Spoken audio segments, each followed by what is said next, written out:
আমি নিখিল বড়ো ছাত্ৰ সন্থায়ে সাৰা অসমত যে আজি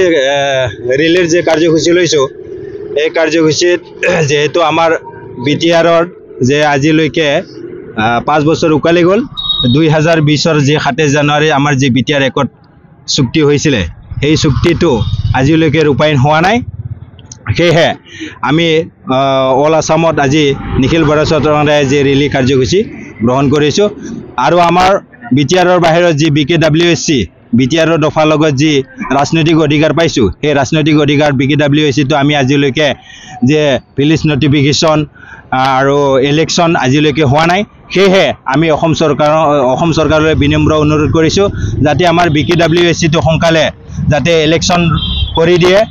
আৰু যে ভিলেজ নটিফিকেশন যা সমষ্টি সেইগিলা সমষ্টি গোটাইগিলা যে আজিলৈকে অসম চৰকাৰে কৈ আছে কিন্তু আজিলৈকে ফুল ফিজআপ কৰা নাই আৰু আমাৰ যি শিক্ষামন্ত্ৰী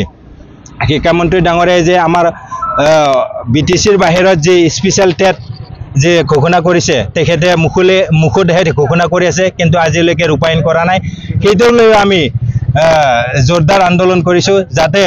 আমাৰ যে বড়ো মিডিয়াম যিমানখিনি স্কুল আছে সেইগিলা স্কুলৰ আজিলৈকে প্ৰভিন্সিয়েলাইজ হোৱা নাই সেইগিলা স্কুলগিলা সোনকালে প্ৰভিন্সিয়েলাইজ কৰিব লাগে আৰু যিগিলা স্কুলত যে ভেকেন্ট পোষ্ট হৈ আছে সেইগিলা স্কুলৰ যে ভেকেন্ট পোষ্ট সেইগিলা যে আমাৰ বড়ো মিডিয়ামৰ স্কুলগিলা ভেকেন্ট পোষ্ট হৈ থকা গিলাত আজিলৈকে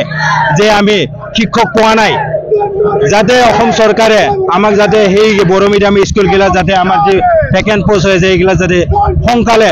যাতে শিক্ষক ৰূপায়ণ কৰে সেইটোক লৈ আমি প্ৰতিবাদ কৰিছো